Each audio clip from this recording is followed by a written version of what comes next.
Non. Vous êtes bien sur Cartable FM 93.3. On écoute maintenant Paul. Et je vais vous parler du MSB version 2018-2019. Le Mans Sardes Basket. C'est ça, le MSB. Alors, encore fraîchement champion de France, l'équipe du Mans Sardes Basket a abordé cette nouvelle saison de Jeep Elite pleine d'ambition et surtout avec un nouveau collectif. En effet, seul resté les fidèles Antoine Eto'o, Willy Guettet et Terry Tarpey dans l'équipe. Comme il est commun pour une équipe ayant remporté le championnat les précédentes, le Mans a dû se restructurer.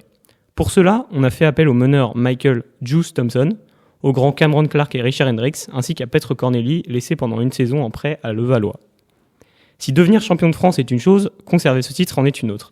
Et au moment de Noël, l'exploit semble difficile à réitérer pour le MSB.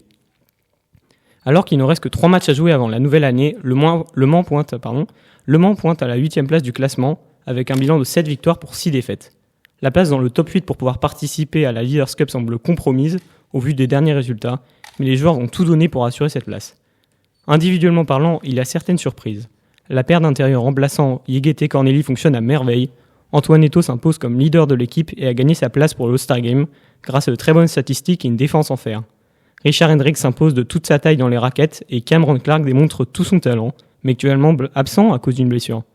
En revanche, alors qu'il était très attendu, Juice Thompson a réalisé un début de saison peu convaincant, mais se ressaisit bien depuis quelques matchs, notamment avec une pointe à 26 points contre Pau à 7 sur 8 à 3 points. Le record, et il a aussi 22 points au dernier match en Coupe d'Europe. Donc bon, c'est plutôt bien. Hein. Qui avait lieu le mardi 18 décembre. C'est ça, exactement. Et quant à Jonathan Tabou, qui vient d'arriver et qui a remplacé Demetrius Conger, qu'on dit renvoyé à cause de différends avec le coach.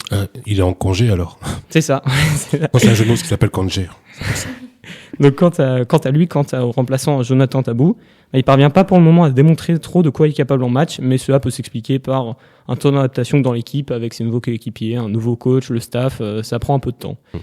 Donc on peut dire que les résultats de l'équipe peuvent être frustrants pour les supporters quand on observe les qualités individuelles des joueurs, mais évidemment les fans, les supporters continueront à donner de la voix en Antares pour les porter jusqu'au play-off. Jusqu'au play-off, et il y a un prochain rendez-vous le 27 décembre pour le match de Noël contre Fos. C'est un match qui, comme son nom l'indique, se déroule à la période de Noël, mais qui se termine souvent par une animation festive. C'est ça. Et puis après, on va espérer qu'en Coupe d'Europe, ils puissent sauver la mise. C'est pas gagné. Il y a encore une chance, mais maintenant ça devient plus mathématique que vraiment le basket en lui-même.